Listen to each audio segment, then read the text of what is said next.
lighting change. Just the joys of English summer. Choose 5, only choose 5. Hi everyone, welcome back to my channel. I hope you're doing really well. My name is Hannah and I'm a thriller author with 2 books out.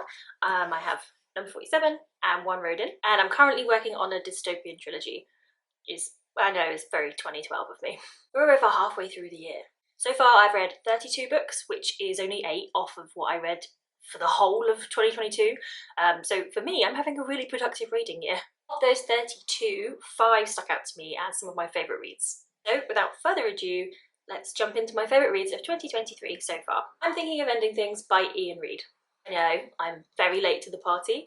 Honestly, I quite often am. My brother lent me this book so long ago, honestly I can't actually remember when it was, and I definitely should have read it earlier. If you've not read I'm Thinking of Ending Things, it's a psychological thriller told from the perspective of an unnamed girlfriend of a different character called Jake.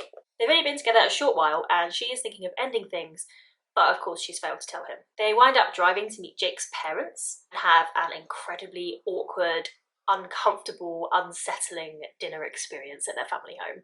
It's weird, it's wonderful, it's unsettling, and it is very dark. One of my favourite things, frankly.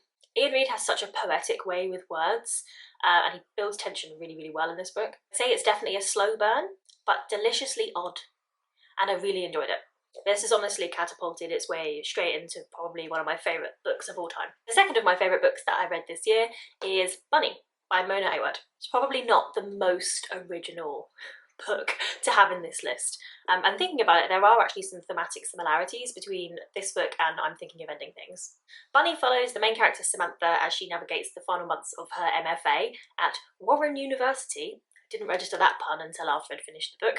She is a proper loner. She doesn't really have any friends at the university, and she's especially wary of this clique of Heathers-esque girls who all call each other Bunny. That is, until she falls in with them and learns just how weird they can be. Bunny is very dark. I'm not sure it's as dark as I'm Thinking of Ending Things, but it's definitely dark. It's got a touch of the Heathers about it, and a little bit of Mean Girls. If you are a fan of the dark academia kind of movement, but you're after something with a bit more of a bite, then definitely give Bunny a go. Next up is Gwen and I Are Not in Love by Lex Croucher. This one is definitely not dark, I promise. This is probably the furthest thing from dark that I've read all year. Gwen and I Are Not in Love is a dual point of view medieval rom-com set hundreds of years after King Arthur. Gwen is betrothed to Arthur, not the king, but his distant descendant. But here's the thing, they sort of hate each other. If you think this might be an enemies to lovers situation, you could not be further from the truth. This book is heartwarming, it's fun, it's light, and a generally joyful mashup of A Knight's Tale and Heartstopper. Don't read this one for historical accuracy because you won't find a lot,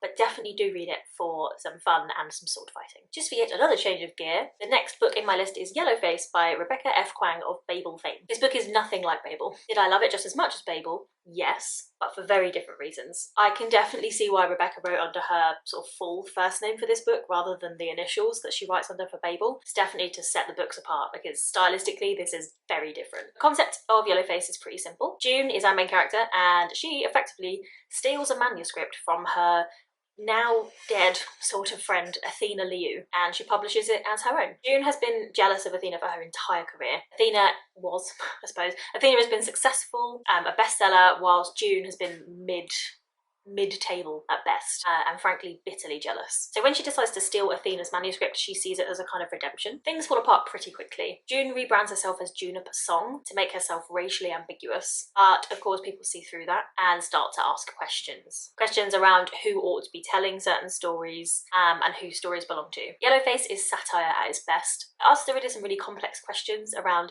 who owns stories, own voices, and diversity in publishing, but it also looks at the loneliness of being a writer. Yellowface has definitely become one of my favourite novels, and Rebecca Kuang, or R.F. Kuang, is definitely a go-to author for me now. Last up, for something a bit different, we have Patricia Wants to Cuddle by Samantha Allen. Did I imagine this book would be in my top 5 of the year so far? No.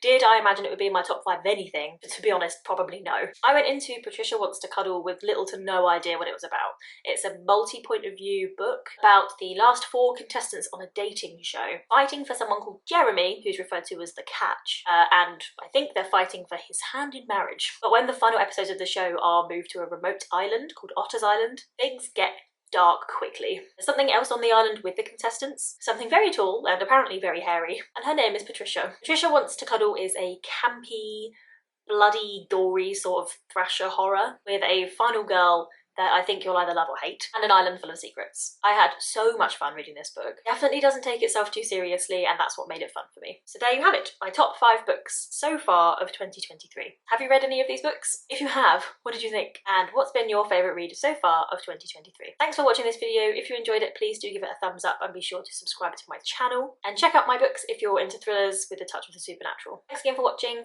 I'll see you soon with another one. Bye.